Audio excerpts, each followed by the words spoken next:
Hello everyone, Pally here, and welcome back to Path of Exile 2. In today's video, we are playing my monk yet again. This video is going to be pretty different from what we have done in the past, and I'm going to try to be quick and to the point here. Basically, in the early game, I found monk a bit frustrating. One of the best abilities on monks, one of the coolest features they have, is the ability to turn power charges like the one we have here into magnificent displays of force. However, generating those power charges can be extremely tedious, especially in the early game. Today, my plan is to show you a way of making this power charge management absolutely automatic and not something you have to deal with even at all. It'll just happen in the background as you're playing the game, and then you can push out all of this phenomenal damage from your empowered effects. First, you have to know why it sucks so much. So, let me start painting you a picture. Taking a look at the skill gems, we can see the order in which we unlock our abilities. And Falling Thunder and Killing Palm are both going to be base level abilities for our monk, so you're very likely going to pick these up early.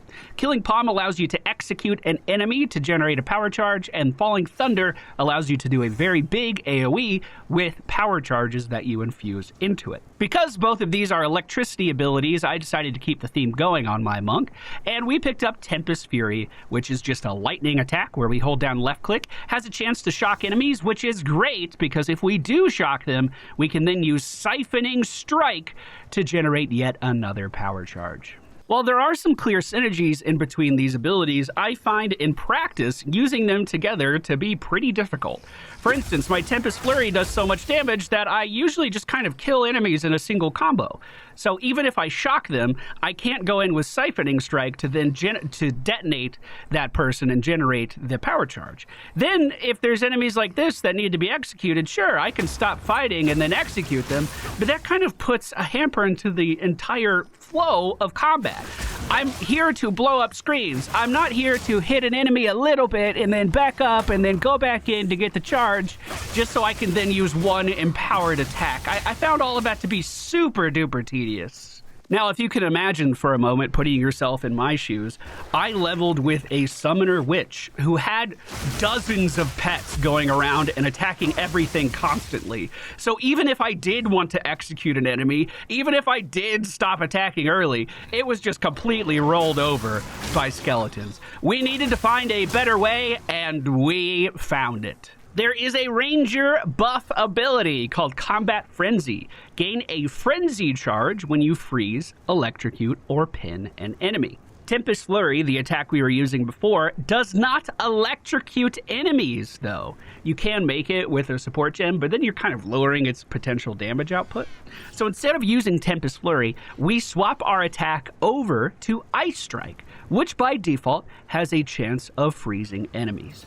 You may have noticed that Combat Frenzy is generating frenzy charges and not power charges, though. This is where a phenomenal talent is going to come into play. And that talent in question is Resonance. Specifically, the part we're interested in, we gain power charges instead of frenzy charges. That means that Combat Frenzy, for just a 30 spirit investment, will generate power charges for us automatically when we freeze an enemy. Let me show you how easy this is. Now, as we come back in, all I have to do is hold left click, and you can see I've immediately generated a power charge.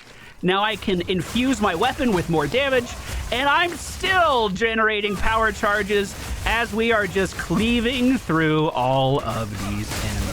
We've taken two abilities out of our rotation that felt super duper clunky, and we've given ourselves this. Definitely an upgrade in my book. To be totally honest with you, I wouldn't even really consider using our Falling Thunder at this point. I would just go in and continue to auto attack. This epiphany has basically changed the way I'm going to be looking at monks in the future, and I do not think I'm going to be leveling one without Combat Frenzy and Resonance. One thing I do want to mention, just in the interest of clarity, is that bosses will take a little bit longer to freeze than just these normal trash mobs that we're kind of clearing through. And if you were using the electricity attack, Tempest Flurry, along with Siphoning Strike, versus bosses, you probably would be able to get that initial power charge faster. However, we'll go kill a boss real quick. There's really nothing to worry about. Now, bosses like this will take a bit of time for the freeze buildup to actually take effect. However, if you build for additional freeze buildup, stuff like this will happen even quicker.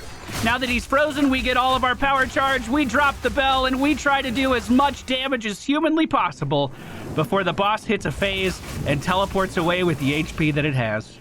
Now that he's back on the ground, we just drop the bell again. The bell helps us freeze targets even faster. We get another power charge, and we just keep on cooking.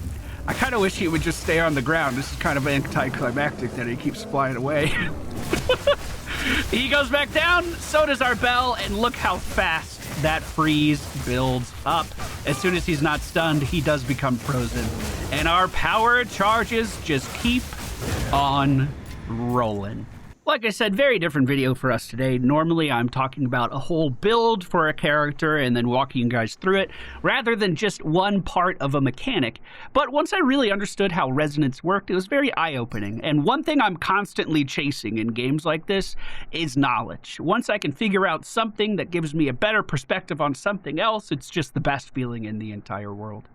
If you do like this playstyle and you want to try it for yourself, I'll link a build down in the video description that's kind of going along with the same mentality. My goal here was to just infuse as much damage into my left clicks with the charge staff and ice strike as I could. If that sounds fun to you, check out the video description. If you guys learned something, please be sure to hit the thumbs up button on your way out. Thank you so much for being here. I'll show off some of my witch builds here pretty soon in the next couple days. So make sure you keep your eyes peeled.